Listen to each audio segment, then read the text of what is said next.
climbed a mountain and I turned around. Well, I've been afraid of changing, 'cause I've... Hey everyone, welcome to a super unplanned episode of the podcast. I have Peyton who's dying, and I'm dying too. So I say super unplanned because there were supposed to be 4 people on this thing. I was supposed to have Justin and Jobert as well, but last minute they can't. So it's just us two. They're bad people. They are bad people. No, but if anything, I feel like a bad person because we're talking about Bojack without a Jareve, and I know he loves Bojack. But it'll be okay. I'll get him on another time. But yeah, so today we're just going to be talking about Bojack Horseman. There was a new season on Netflix. I would say like a couple weeks ago, a week ago maybe, and 2 weeks ago probably now. Yeah, and Rick and Morty as well, and probably It too. There was a lot of stuff between then and the last podcast. I don't know if this is 8 or 9 at this point. Jeez. I think there's 8 now, right? Yeah, I think so. I don't know, but first of all, I want to interrogate you a little bit. All right. So Peyton and I now are friends on Snapchat. Yeah, that's true. Peyton has the best Snapchat stories in the world. All right, so I want context on so you did a Snapchat where you were like, all right, welcome to Mythbusters. And then you put a skeleton on your ceiling fan, and then you just turned it on, and you're just like, whoa, look at it go. And then 5 more Snapchats of it just spinning around. Yeah, I did that. That's the thing I did. Is there any reason why you did it? I mean, I bought that skeleton at the Dollar Tree for $1, and I don't know, I was bored, and I saw the skeleton, and I decided, let's see what happens if I put it on the fan. If it'll fall off or not, and it didn't. Okay, cool. You did like a Snapchat story when you were at like a taxidermy museum or something? No, that's not a taxidermy museum. That's a hallway in the college I'm at. Oh, shit. Yeah, it's full of... I'm pretty sure they're fake skeletal systems, but they could be real. And also cabinets of small animal skeletal systems and taxidermied. There's a taxidermied like fox, and there's a turkey, and there's like a deer's head. I saw the fox. It is actually terrifying. There's a lot of weird things in that hallway. Yeah. Well, at my school, we actually have like live animals in our hallway. So we have a little center with like a bunny rabbit, and right next to it is a giant ass python. Oh. So yeah. Do you go to zoo school or something? Kinda. It's like lots of farm. If you want to farm, come here. But anyway, Bojack Horseman. I took notes on just about every episode and just how sad it is. Yeah. Episode 1. I should pull up the names for these episodes. But episode 1 is Mr. Peanut Butter is running for president. Yes. Yeah. I think this is governor. You said president. Governor. Sorry, governor. Yeah, governor of California. Yes. This is a very obvious nudge at politics. Yeah. Because it starts off with like horsing around after Bojack, and Mr. Peanut Butter like stumbles into stardom, and he thinks, well, maybe I can stumble into politics as well. Yeah. And so just about yeah, that's pretty much the entire episode here. Yeah, it's pretty focused on just that. Mm-hmm. Yeah, I thought it was interesting how they started off basically the first episode of the season without Bojack in it, really. Mm-hmm. Yeah, and they went on this like this crazy ski race. Oh yeah, that was the skiing episode. Yeah, that's right. Yeah, which again, I forgot the gopher. I forget his name. But yeah, he's the Woodchuck Berkowitz. Yes. But yeah, he just voiced by Andre Bauer, who's great from Brooklyn Nine-Nine and some other stuff. I have not seen Brooklyn Nine-Nine. It's a really good. It's a good sitcom. It's solid. Yeah, that's by Lonely Island dude, right? Yeah, Andy Samberg is in it. Terry Crews is in it. He's really good. Yeah, it's a good sitcom. But yeah, he's the guy who voices the current governor. Yeah, and so he's saying like, trying to do a ski race to get my position is unconstitutional. But yet he says if it gets in the Constitution, he'll do it, and somehow it gets in the Constitution. Yeah, because through a series of of deals. Mm-hmm. Big one being a bridge to Hawaii. Yeah. Yeah. Which is and then at the very end, Todd wins. Because of course he does. Yeah. Because that's the kind of thing that happens. Especially with Todd. Yeah. Oh, good. So, yeah. Yeah, Bojack wasn't in this episode at all, which I thought was really cool. Yep. And then he's like the main focus of episode 2. Yeah. Which is the old Sugar Man place. Which is all about him going back to Michigan, where we see like the history of the family, Bojack's mom, Beatrice. Yeah. And this like whole season focuses a lot on just like family and like why Beatrice was so shitty to Bojack and how that kind of fucked him up as a person. So the big thing in this one is that her father, Beatrice's father, is basically like a sexist. Yeah. It was basically like, old-fashioned values where, I think there's a point where he says like, I'm not allowed to be like emotionally sensitive to this topic, so I'm going to leave now or something like that because, the episode deals with her brother dying in the war and the fact that her mother's not able to cope with it. Exactly.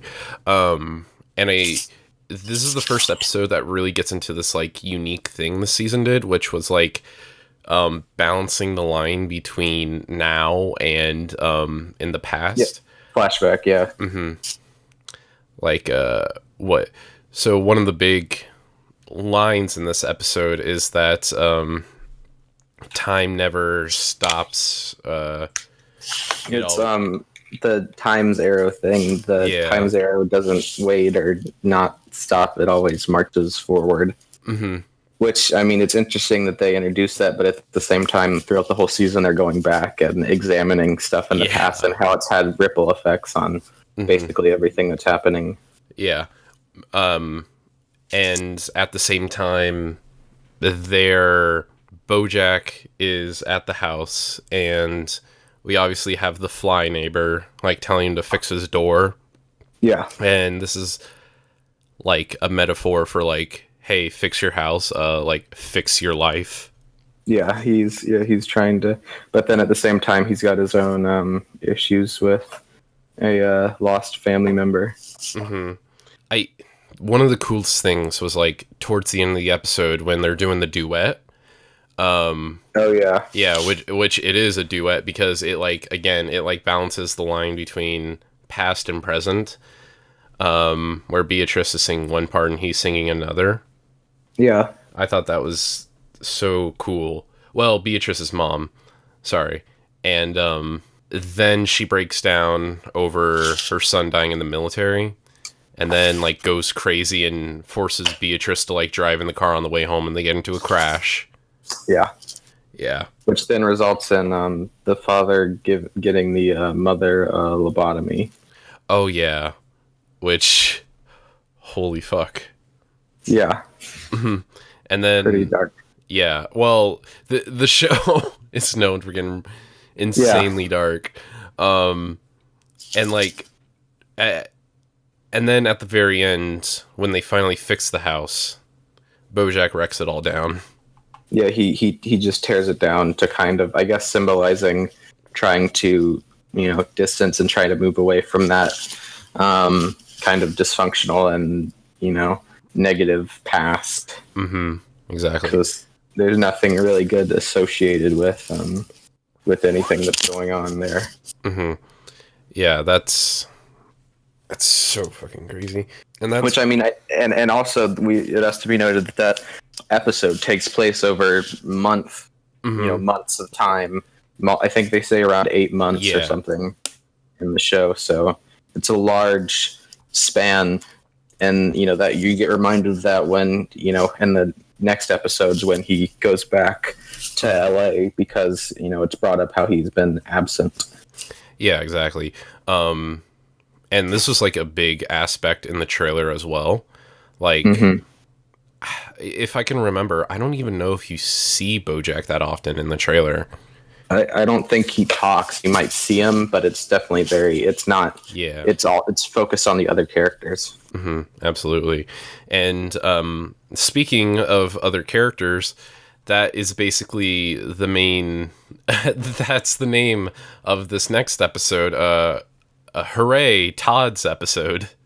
Yeah, which I really enjoyed this one. This was a fun episode. Yeah, I have this highlighted as one of my favorites. Yeah, it's definitely a good one. Mm-hmm.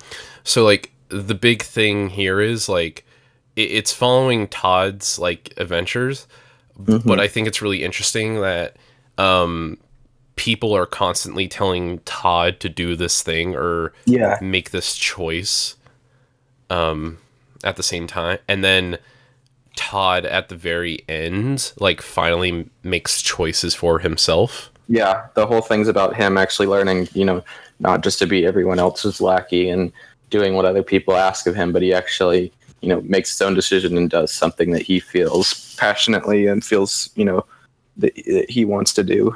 Mm-hmm. And I think this episode's really important because Todd mostly, I felt, has been, the side character for a lot of things.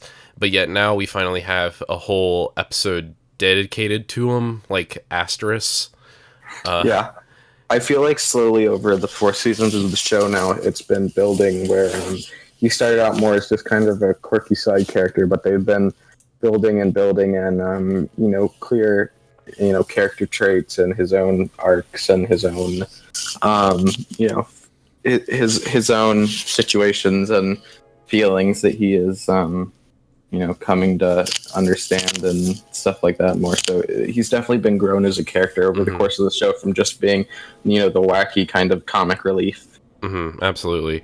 There's a train in the background. You'll probably hear that. But yeah, one of the big, like, 2 of the big things in this episode is that we find out Todd is asexual. Well, I think they had hinted at that in the season finale of the last season with his friend, or his, like, the girl who was like who he had known and was his friend, because he tells her that he doesn't know what he is or if he's anything really. But this episode he actually, like, full on acknowledges it, and of course then it ends with him going to like a social, kind of meeting or club or association of people who are asexual or something like that. And I think one of the coolest things as well at the end of the episode was that Bojack is back and he holds off being friends with him. Yeah, he does, because which is one of the biggest revelations that Todd has had. Yeah, you can definitely see a character change, because he has he's moved away from, he doesn't really interact with him that much this season. So Yeah. Yeah, absolutely. All right, so now, episode 4. This one is fracking, which is Yeah. yeah, which Interesting. I wouldn't have guessed in this season they would have brought up that interesting political topic or point. yeah, this episode, Bojack and Hollyhock, which was a character introduced in the last episode. I guess that was a big thing that we missed out. We now have Hollyhock, who thinks that Bojack is her dad. Yeah, and I mean, as far as the audience knows as well, they are, because they are shown to be related via DNA testing. Mm-hmm. Yeah, so Bojack and Hollyhock are trying to find Hollyhock's mom. Diana and Mr. Peanut Butter start, the argument about fracking, and then, funny enough, to solve their problems, they have angry sex. Yeah, which that's pretty funny, and I'm sure there's some sort of deeper commentary about the intense divide between like political and environmental and economic problems, and the fact that that's how they end up solving their issue by not really solving the issue at all at the end of the episode, sort of. Yeah, absolutely. Meanwhile, Princess Carolyn wants to have a baby with her rat boyfriend. That's one of the main things that I took away from this episode a lot. Or just like those 3 points. Again, I'm not exactly too sure where they're going at with the Diane and Mr. Peanut Butter like fracking and then angry sex kind of relationship. Yeah. Because I don't know all this stuff. So yeah. Episode 4. You can't hold on. Well, you can't overlook the important fact of the Harvey Firestein. The watch. Yeah, that's right. Watch that tells for Princess Carolyn, that talks about the watch that's given to her by the doctor. I thought that was pretty. Oh yeah. It was like an absurdist thing, but yeah. Yeah. Okay. So now, episode 5 is what's the name of this? Thoughts and Prayers. In this episode, I honestly thought wasn't this the episode that Bojack gets his mom out of the this is the one where they start to go visit her, and then it ultimately leads to them moving her in with them. Mm-hmm. Oh, and there's also this, like, on Princess Caroline's story, there is they're dealing with mass shootings and constant mass shootings. Yeah, constant mass shootings. And how it's funny. They have that in the episode, and yet it doesn't seem like overly dark. I mean, obviously it's an incredibly dark topic, but just like how they kind of throw it offhand. It's just, and I mean, the whole episode being called Thoughts and Prayers, that leads into them. The fact that these are just happening, but they're just, they're being thrown offhand. They're just being seen as more setbacks for them in the terms of their jobs and what they have to do, rather than actual, human lives being destroyed, which is pretty interesting. Yeah, the biggest point where you can really see this is where they're discussing this at like a round table, and like the star is like complaining a lot about how she's like, I'll never get my movie made, and then she's like, oh yeah, and thoughts and prayers out to the people in the families. Yeah, it's just like an afterthought. Yeah, exactly. That's pretty fun. Yeah, and then eventually they use this to like, well, maybe we can make like a movie about how women are unsafe. Yeah, and empowering them to take action, sort of. And yeah. Yeah, and then meanwhile, Diane's story is all about gun laws. She empowering women to start carrying guns, which then ultimately gets guns banned in the state of California, because I think they say some sort of line. It's like California, or, it's like the government is so against women's rights that they're willing to lose their gun rights over it. Yeah, like holy shit. Like There was definitely a lot of kind of biting satirical stuff in this episode. like it was just a big smash cut between Diane giving this whole speech about an empowering woman and why they should have guns, and then puts up this question, and then all guns are banned in California. Yeah. Which, that is definitely some big satirical stuff, and it's like, holy shit, are you kidding me? Okay, so now back to Bojack's storyline. Yeah. I think we pretty much discuss everything that was here. Like, they visit her, and then eventually she gets restless, and now they have to take her back. Yeah, well, also in this episode, they deal with the fact that, like, you're introduced to the fact that she has dementia or, something of the similar, of the Alzheimer's type family, and how she doesn't necessarily recognize who Bojack is, or at least we're led to believe that she doesn't. However, she also is able to recognize him when she sees episodes of Horsing Around, and how she actually seems to enjoy it, which it introduces an interesting thing for Bojack to deal with. Yeah, he constantly calls Bojack a Henrietta. Yeah, in this season, which you'll find out later. Well, I'm sure if you're watching this, you already know, but still, it's a great reveal. So yeah, it is. Episode 6, Stupid Piece of Shit. I think this was my favorite. I definitely highlighted this as well. Of the season.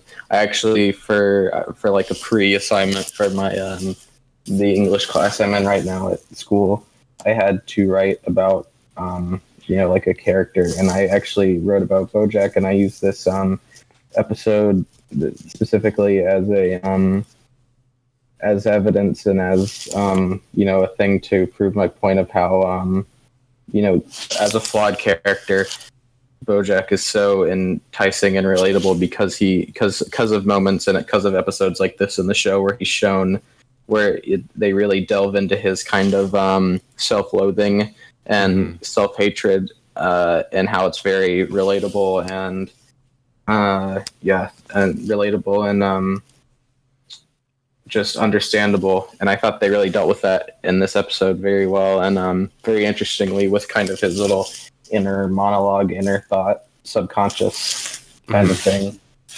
Yeah, absolutely. Like the opening line pretty much like really sets up the whole episode. I have it quoted, "You're a stupid piece of shit, but knowing that makes you better than the people who don't know that they're stupid pieces of shit."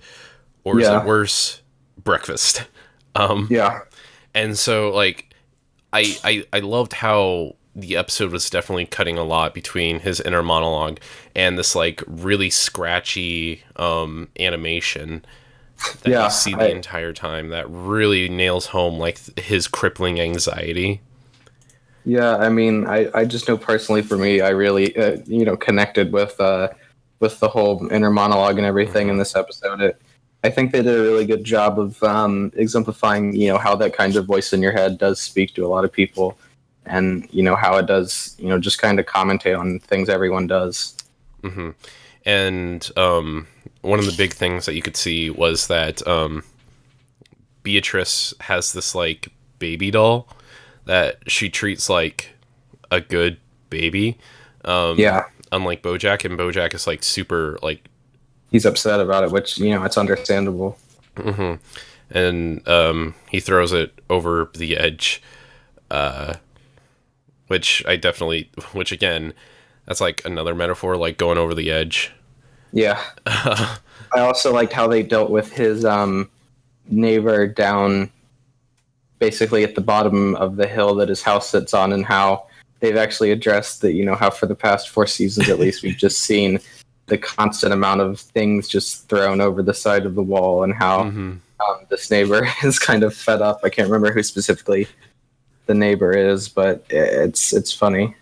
Yeah. She mentions, like, one of the things that stood out, the things that she said was, like, scripts where female is the lead character. Yeah. Yeah.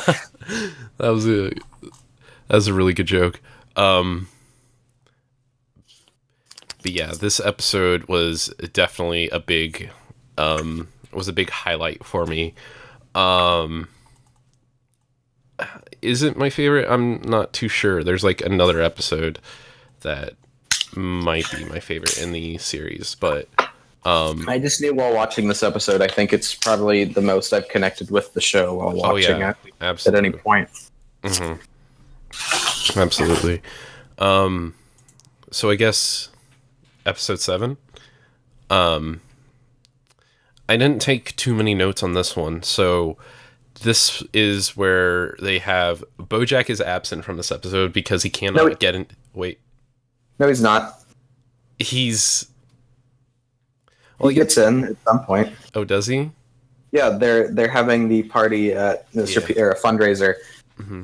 I think he forces his way in. He pays the money, but he pays the money begrudgingly, and then he's in the house, which then the fracking causes it to sink and go underground.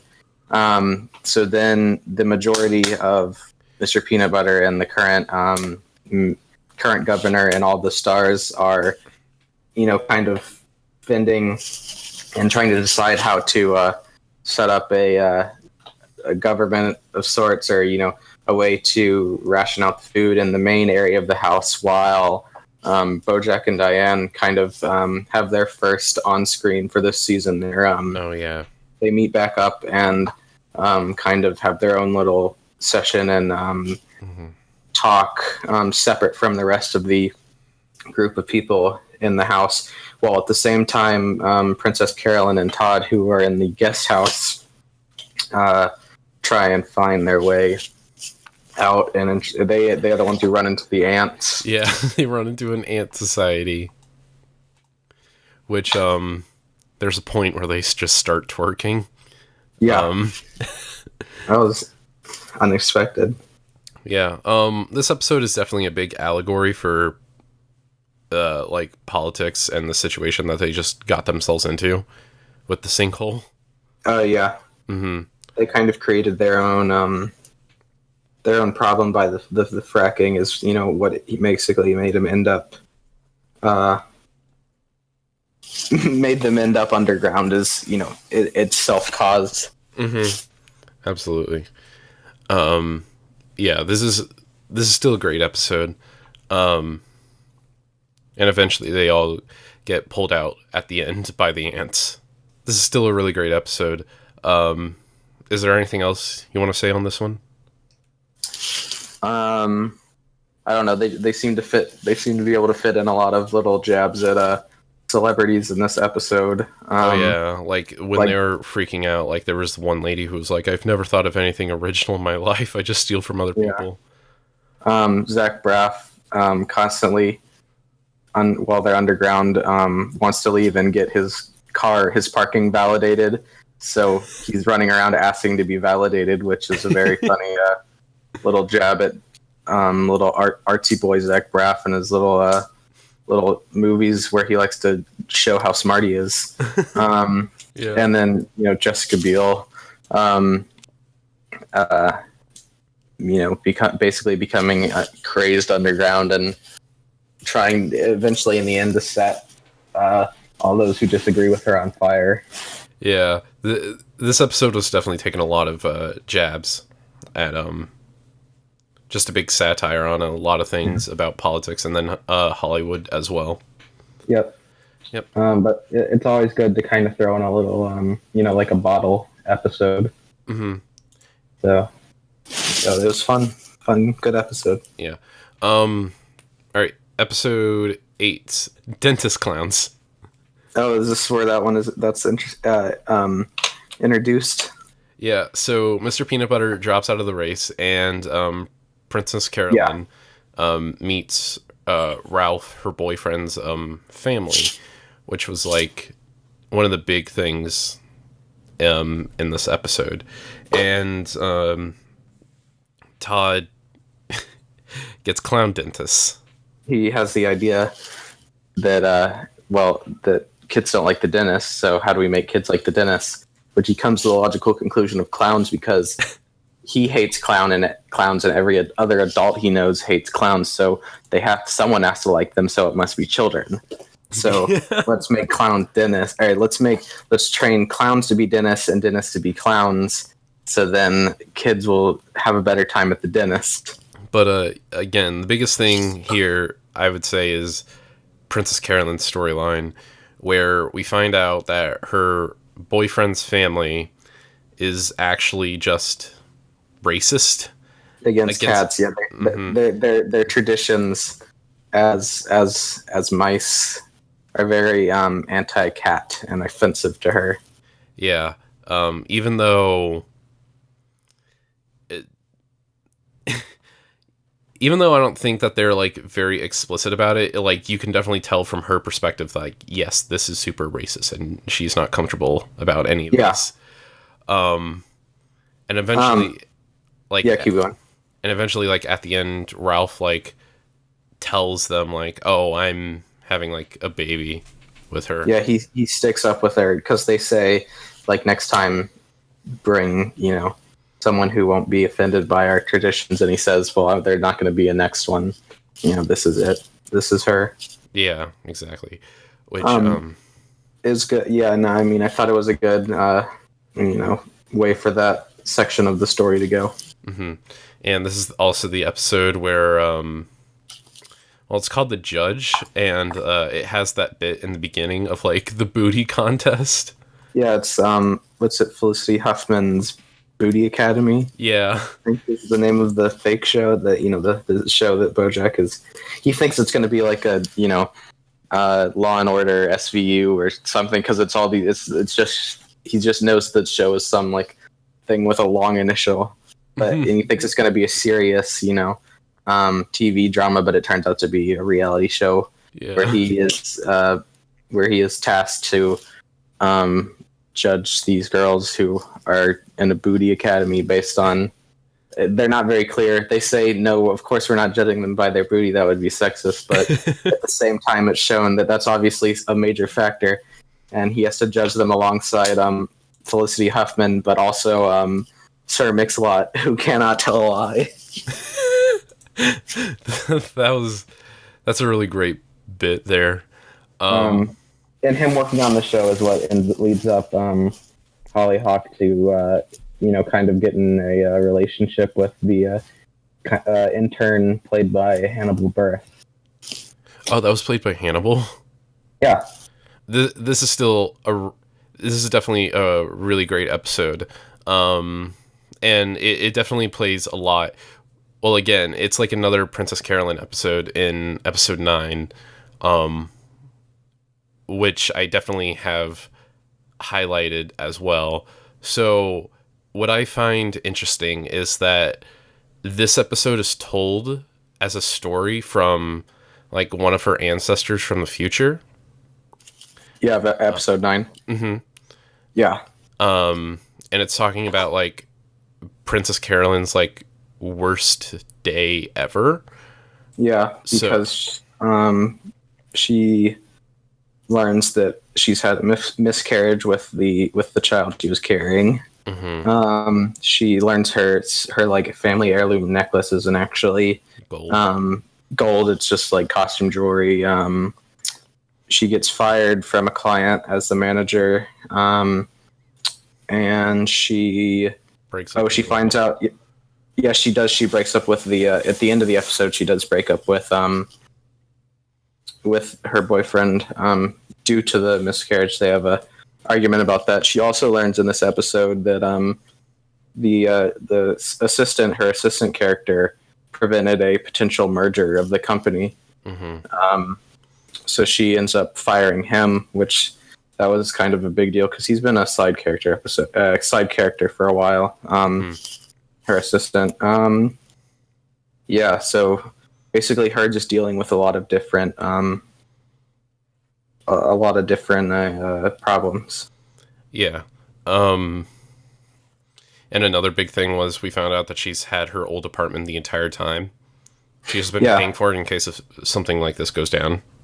Yeah, but also Todd is also using it for the dentist clowns, which it's this episode does have the hilarious moment where she walks into the apartment and there's just an incapacitated child surrounded by clown dentists, and it's just she's the only one who is concerned about where they got a child from, why he's incapacitated.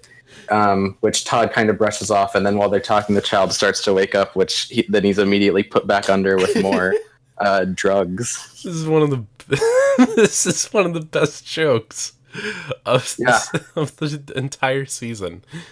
But at the same time, then we get to the ending, which I quoted like the very end. So Bojack finally calls Princess Carolyn.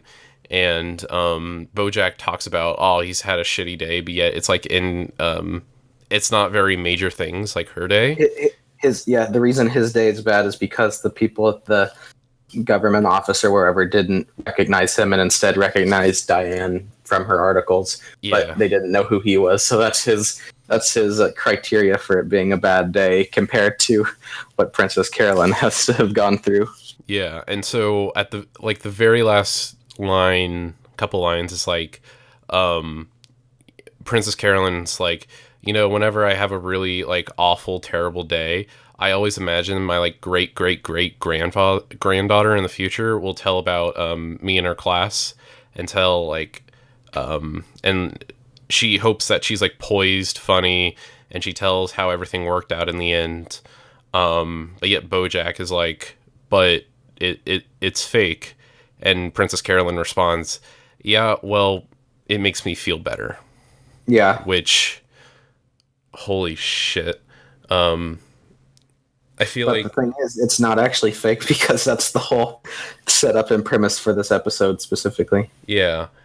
But I think it was just like Princess Carolyn's mind in that moment. Yeah. Yeah, I think that's really crazy, and it definitely plays into a thing that she says in the very last episode of the show. So, moving on to episode 10, loving that Cali lifestyle. There's definitely a lot more lampooning on politics as well. So now there's another election between I forget his name. It's the gopher and the lady. Yeah, Woodchuck and Jessica Biel. Yeah. Which he finally she starts to run against him, which he finally beats her and secures the governor position for good, which kind of ends that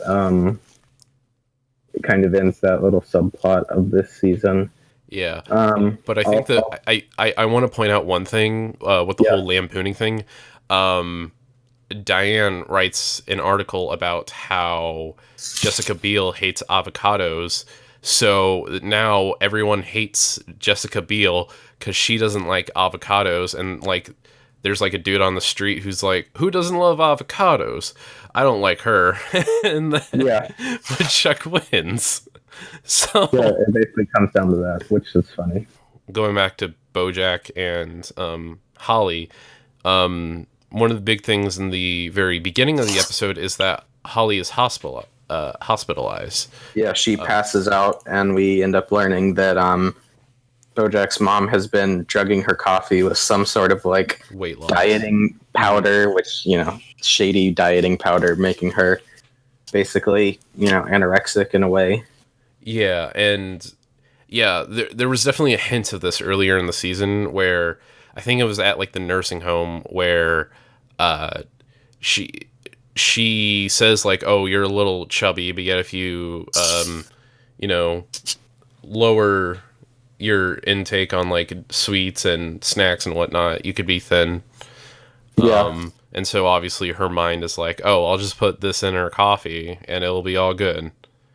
Yeah. And Bojack doesn't drink coffee, so it only affects her, and so she gets in the hospital, which leads to her 8 dads coming to help her out. coming to pick her up, basically, and basically they blame Bojack for letting this happen, and they stop her from seeing her. And Bojack freaks out, in the end, and then he decides to take his Beatrice, his mom, to a retirement home, the worst room possible, and he basically lies to her, saying like, "Oh wait, no, that's in the next episode." That's Shoot, the next, yeah, okay, that's the next episode. yeah. So, and then her mom, like at the very last second, like breaks her like dementia and is like, and finally sees, oh, it's Bojack. Yeah, she recognizes him. And that's pretty much like the end of that episode there. So lots happening. Yes. Which definitely plays into one of another like favorite episode of the season. Yeah, this next one's really good as well. It's called Time's Arrow. So what we were saying earlier about this season like glitching between like now and flashbacks a lot, this is definitely the biggest episode where it does that. And I think it's done really effectively to kind of mirror and create the dementia-like mindset that Bojack's mom is experiencing. So we even see this where like we finally figure out who Henrietta is, but she's this girl with like this scratched out like face. Yeah, so which is an interesting thing that they do to kind of represent the the fact that dementia and Alzheimer's can, it makes it difficult to remember faces and remember who people are. So instead of giving her a face, it's kind of just this vague kind of scribbling, which to represent that confusion. Yeah, and we see this in like a match cut. So it's like Bojack in the car, and then now it's Henrietta. So now we know why she's been calling Bojack Henrietta the entire season. I thought that was I assumed she was just calling him that as kind of like a throwaway thing, and it would never really be explained. But the fact that they had it, planned out, they had an actual reason for it. That was very interesting. Yeah. So it starts off with Beatrice like being a child, and she's like bullied by some kids that like kick her off this like really weird slide. Yeah. And she like rejecting her like father's like traditional like sexist ideals, and then like begins growing like her obviously like feminist ideals, and then it like immediately like cuts into her being like a teenager. Yeah, and her kind of like being courted by different people, but instead of going with the people, the guy that their parents have set up for her basically to start to engage with, she instead kind of falls for who we end up learning is Bojack's dad, who's more of kind of like a rough outsider character. So yeah, we also get introduced to Butterscotch Horseman, who they definitely hit it off, and then she tells a story, and then eventually this inspires them to run off to California and get pregnant. I think he gets her pregnant, which then they decide to go to California from there and try and start a new life. But we learn that it's not as idealistic as they imagined it, and it's him working a low wage job so he can try and write while still bringing in money, and then her dealing with the with Bojack as a baby and all the stressors that come with that, and you just slowly see over time the mounting stress and just the idea of their idealistic dreams just kind of fading away through the stress and the time consumption of everyday life. And then we realize that Henrietta is a maid that they hire at some point to clean the house and do different things for Beatrice. and it's eventually revealed that at some point Butterscotch does like sleep with her or something, which, you know, obviously leads into Beatrice having kind of like this big moment, this big kind of monologue where she, you know, begs with Henrietta to not keep the baby and instead put it up for adoption because she doesn't want her dreams to become crushed like hers were by Bojack. Yeah. Some lines I definitely highlighted was that when Bojack was like a baby and crying at night, she screams at him like, "You better be worth it." Which from there you can kind of see her how she ends up treating him and his resentment for her begin because of treatment like that. Which, I mean, even though it's terrible, you come to empathize with why she feels that way throughout the episode. Even though it is bad, you kind of understand her point of view and where she's coming from. Yeah, absolutely. And also, like, they have like an argument when like Bojack was 6 and his dad's like, "Well, I have to like take care of the baby. Like, I have to listen to the babies crying all night." But yet Bojack's like, "I'm 6, I can form sentences."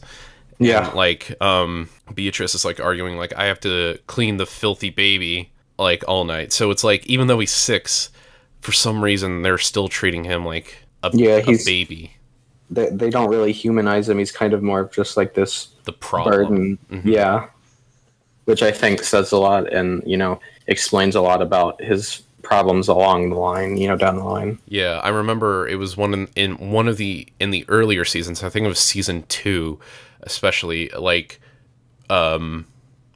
we see Bojack, like, his letter gets read on TV, and he tries to turn up the TV and sit closer because his parents are arguing in the background. We never really hear, Bojack doesn't really hear what the guy on the TV is saying about him trying to address his problems. So you can really, like, now see just how not only just how troubled of a childhood was, but yet how troubled of like parenthood was for them and how they treated him like shit. Yeah, no, it definitely is an episode that adds a lot of insight. So yeah, then like the episode, of course, like Henrietta has the horse baby and puts it up for adoption. And then later on, I guess this is more so of an episode 12 thing, but yet later on, like, we discover, oh, that baby was Hollyhock.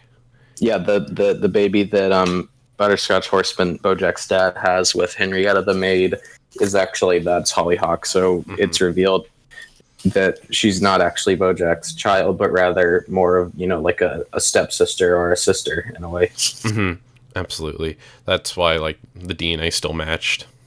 Yes. As well. And this episode still ends, like, super dark. Where it cuts back to Bojack walking away from Beatrice, and she remembers who Bojack is, and she's like, well, where are we? And then Bojack lies that they're at the summer home in Michigan. To kind of put her mind at ease, which is, and then eventually it is put at ease as she looks out into, like, the trash, and Bojack just walks away, and then it cuts to black.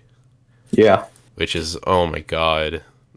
That right there is another roller coaster of emotions of just, like, clarifying so much of the entire show. And how it's fucked up Bojack and her mom, and pretty much, like, solves, like, the main plot of, like the one of the main points of season 4, which is, like, who's Hollyhock's dad as well. So lots of stuff. And finally, episode 12, there's this great line from Princess Carolyn in the beginning that's like, let me see if I can... She says, I got into this business because I love stories. They comfort us, they inspire us, they create context about how we experience the world. But also, you have to be careful. If you spend a lot of time with stories, you start to believe that life is just stories and not life. And it's not. Life is life. And that's so sad because there's little time. And what are we doing with it?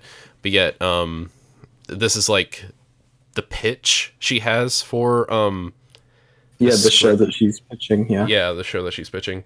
That like after she breaks up with Ralph and whatnot, she gets this script that she feels that's so meaningful to her that she wants to get it made.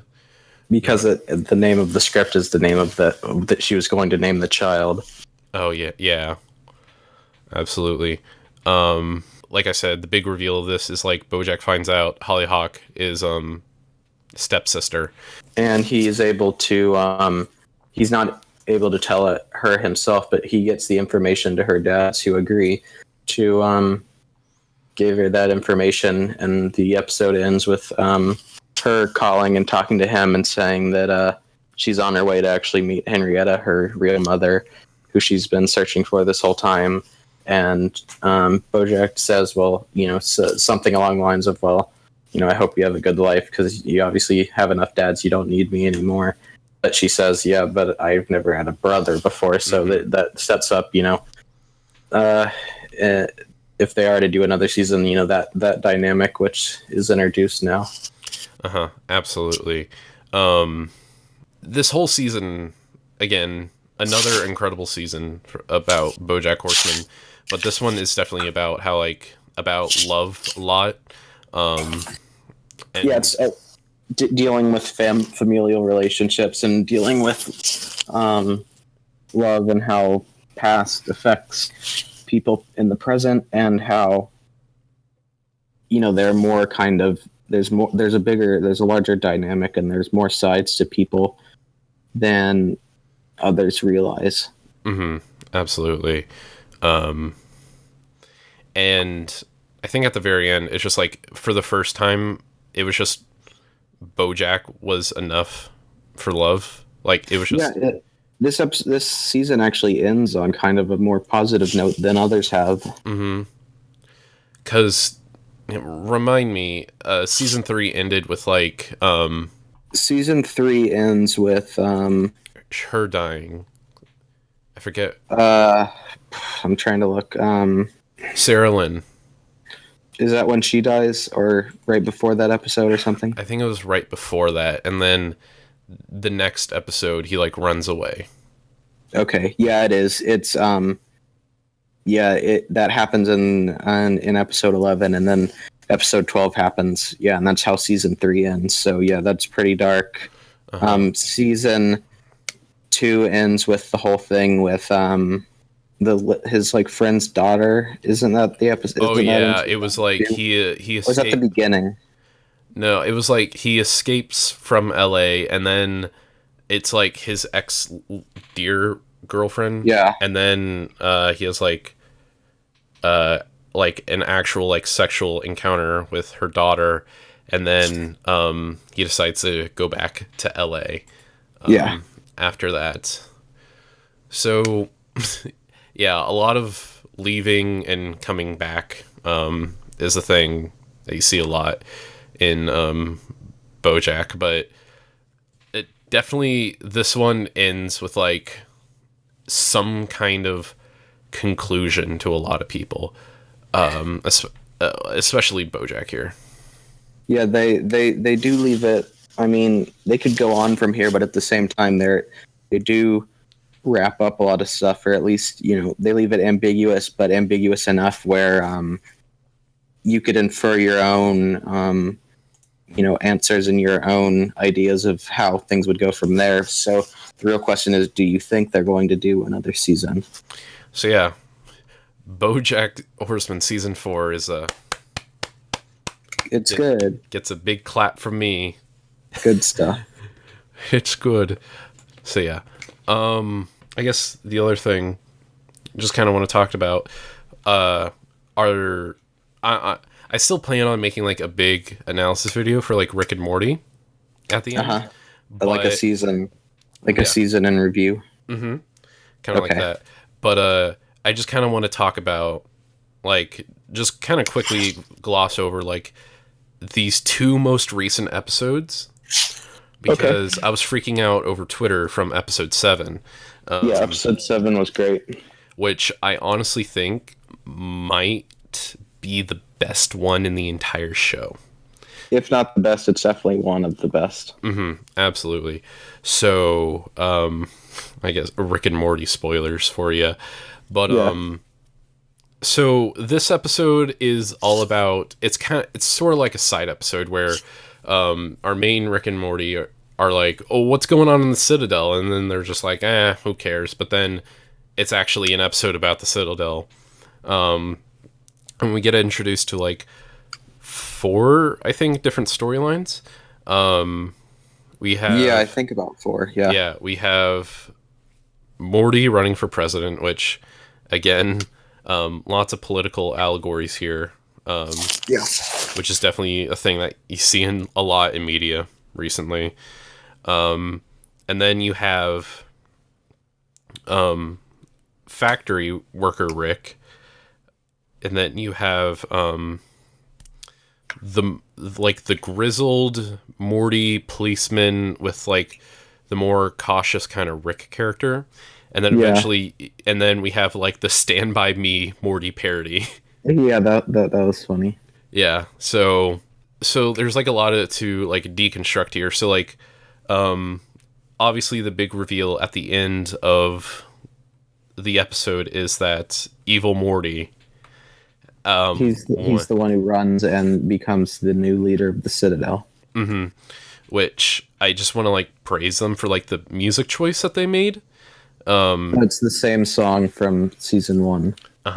Absolutely, and it is that it's so creepy, and we haven't heard that in a while, and it's like such a distinct song that whenever it popped on, like I watched the show with like a couple of friends every week. We were freaking out. Yeah, because it basically keys you in that that's who it is. Which I was surprised that they actually brought that back. I had kind of forgotten.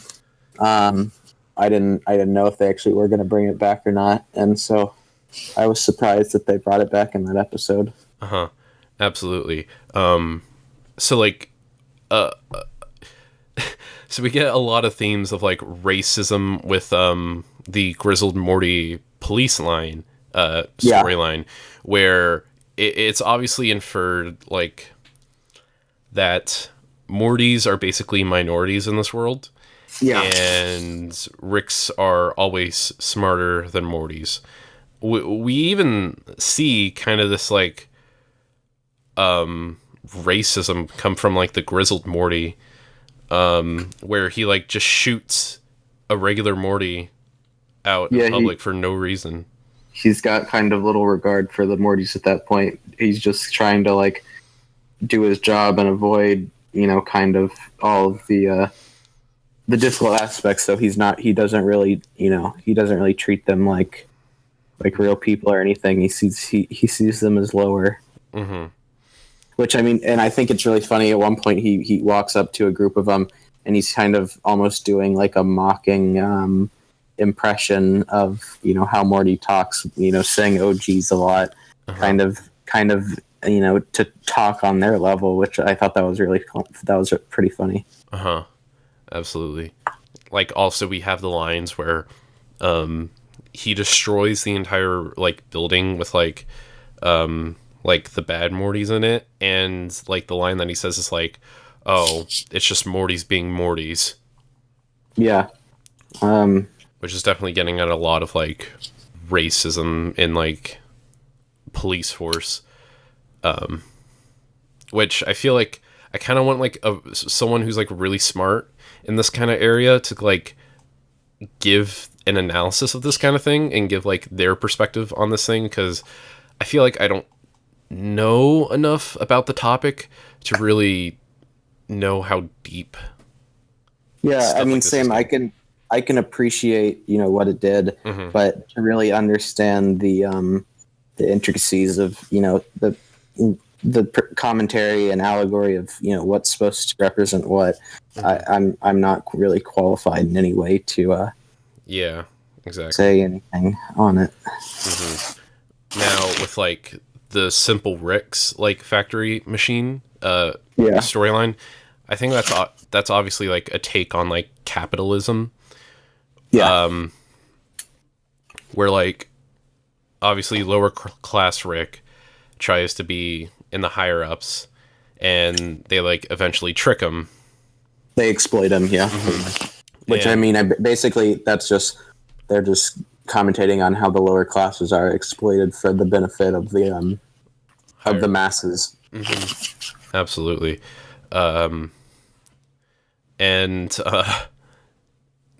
Stand By Me Morty storyline is also really great because it's like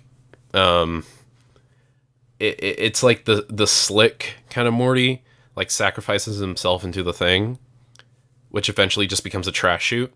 Yeah, the big trash chute portal, magic portal thing. And I'm trying to think more of what that storyline was really trying to go for.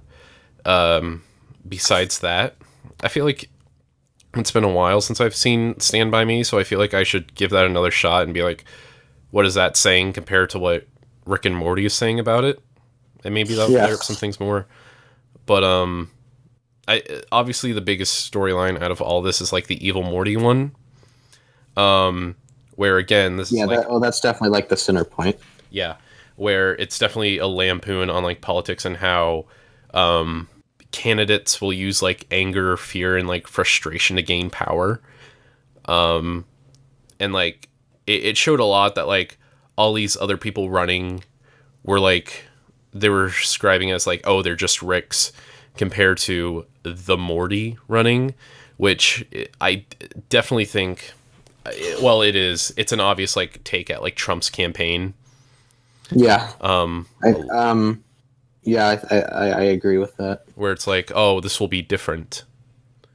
But he's really just the same and or worse. Yeah. And then you definitely see it a lot where like he fires his campaign manager, and then eventually once he becomes president of the Citadel, he kills the people who don't really agree with him, which Trump has fired people who don't agree with him. Yeah, I think they brought some interesting comparison. I want to ask you real quick, how long did it take you to realize that the episode wasn't actually going to be about Atlantis? When it like started going into the Citadel more. Because I mean, it took me a little. Like, I thought the whole Citadel thing was just going to be like a cutaway for like a little bit, but they weren't going to stay there the whole time. It took me till more of the stuff with the police, Morty and Rick.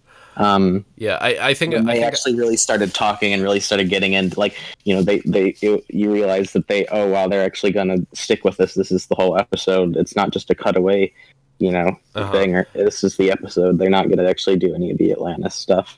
Yeah, I was thinking the same thing as well, but like I started thinking like, all right, what are they trying to say like here? I was like, okay, they may stick here because if this is a throwaway thing, they're throwing away a lot, which I know the show really doesn't do that often. So I'm really glad that it did do the storyline. And I think that's definitely going to play later in the last two episodes. I think it'll come back in at least one of those episodes. Yeah.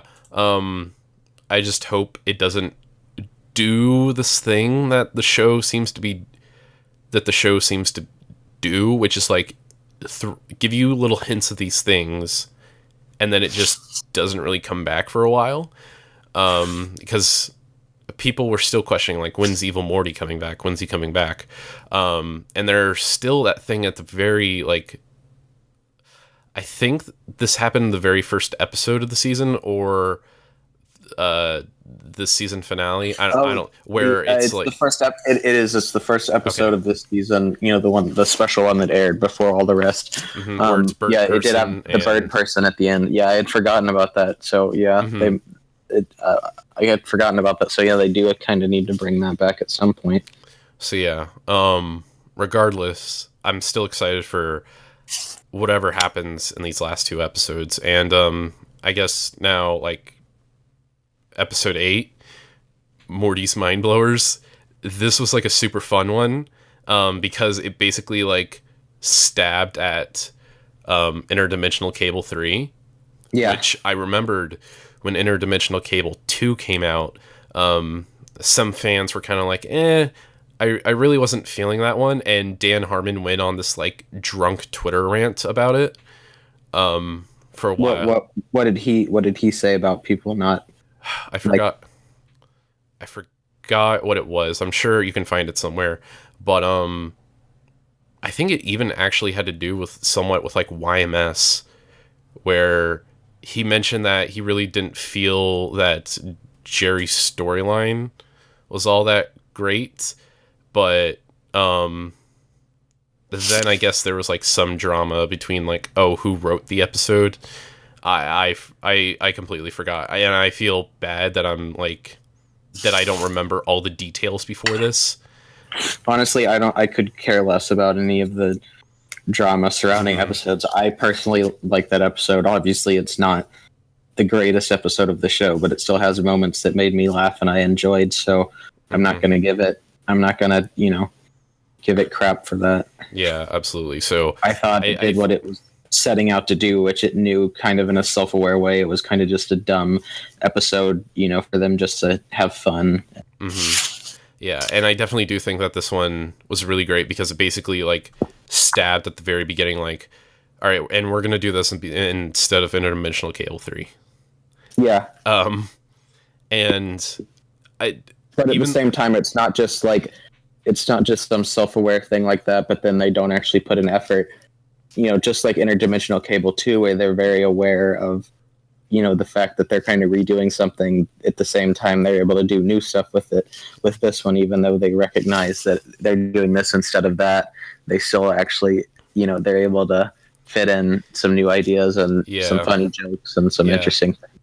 In a way, this definitely does play out just like an Interdimensional Cable episode, but there's definitely more to it because the little things that he puts in like Morty's head, the colors represent like they actually have effects on the characters, and they develop the characters and add insight into their personalities and their situations, like the fact that Rick is insecure enough with being wrong that he's willing to take moments of his of fault or of his mistakes out of Morty's head.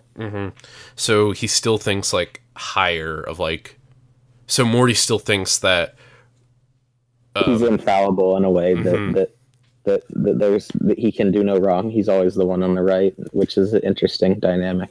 And you definitely see it when like Morty like goes against Rick to like see the memories, and then eventually he like pulls a gun on him. Yeah, but then they both decide just to do a suicide pact. Yeah. which Summer walks in on, and somehow at some point Rick has trained her for like 3 or 4 optional scenarios where she has to, put all of their memories back into them. Yeah. Still, Morty's Mind Blowers is still a great episode, and I definitely think it shows a lot of the dynamic of how Rick wants control of how Morty thinks of him.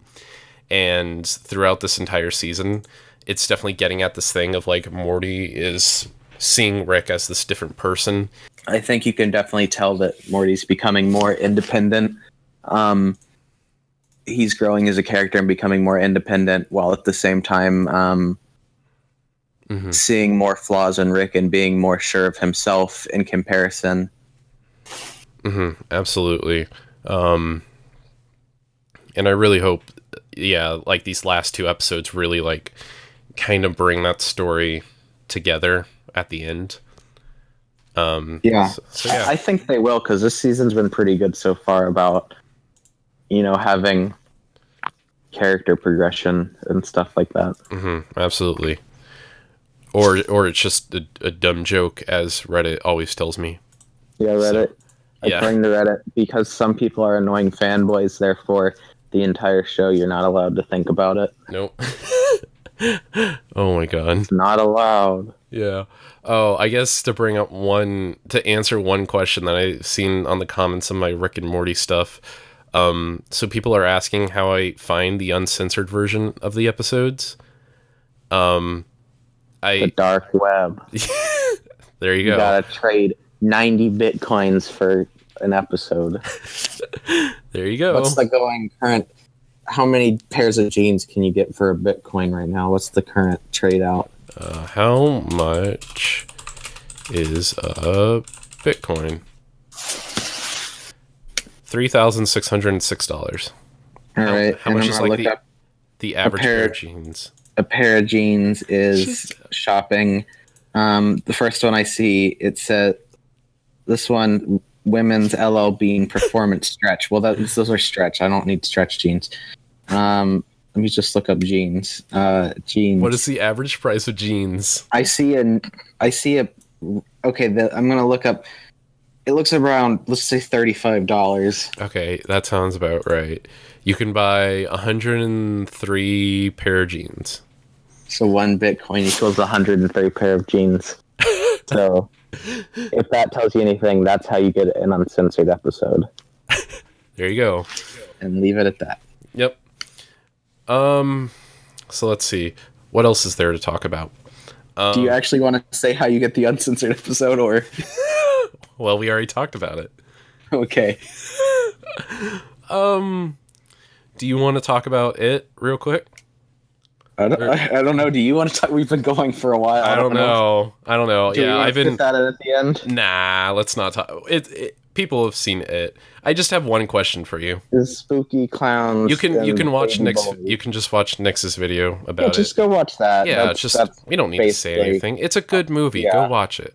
Just have a good time. Yeah, have a good time. It's like Stranger Things season 2, but like, so when you saw it, how many kids were in your theater? Like children? Yes. If I recall correctly, when I went to see it, it was like there was like another guy who was just by himself in a row or two behind me. It was me.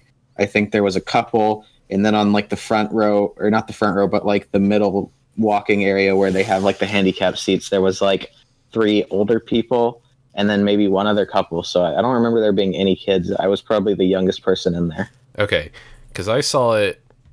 But I saw it on like a Friday at like 2 or 3 o'clock or something. So see, I saw it opening Friday at like 4 o'clock, and there were so many kids. Like how old? What do you mean kids? Like I'm talking around like 6 to like maybe 9. I don't think that movie's appropriate for children of that age. No, not at all. Like there was a child behind my friend and I, that was just like walking. A baby boy gets his arm ripped off in the first few minutes of that movie. Yeah, pretty graphically. I don't get it. Parents, what you doing? I don't know. I know I joked with my little sister who's like 13 that I was going to take her to go see it because I know she doesn't like clowns, and she didn't want to go see it. I'm surprised kids wanted to go see it. Yeah, I don't get it. This movie feels like very much of like my first rated R movie. Does it? I don't know. I my first rated R movie in the theater, you mean? I guess, yeah. The first one I remember seeing in the theater was like Argo or something. Argo. I don't know. I remember, for me, the first few rated R movies I saw were all stuff like my parents wanted to go see that, I felt like I had some interest in seeing, and they were like, yeah, you can probably see that. It's not very bad. Like Argo, I think they just curse some. Yeah. I don't know what rated R movie I first saw in the theater, but I remember the first rated R movie I ever watched was The Warriors. I've never seen that one, but it's about like gangs and stuff, right? Yeah, it's like it gets ridiculous of how creative like the gangs are, because there's like one where it's like people who wear like baseball outfits, but yet their faces are like clowns. And so, yeah, they don't say any. I know, it's ridiculous. They don't say any words. They just see them at like a subway station, and then they just start chasing them down with baseball bats, and then like they have like baseballs, and they like start hitting it at them. Oh, wow. Yeah, I think there's like one where it's like a rollerblade team, rollerblade gang. This sounds like a really 80s movie. I think it was like 79 or something.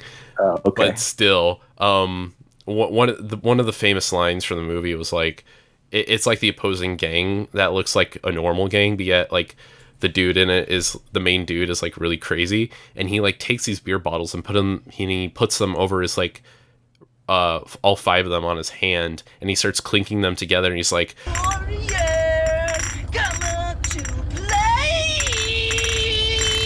Hoax them out. yeah, exactly. It's fucking weird.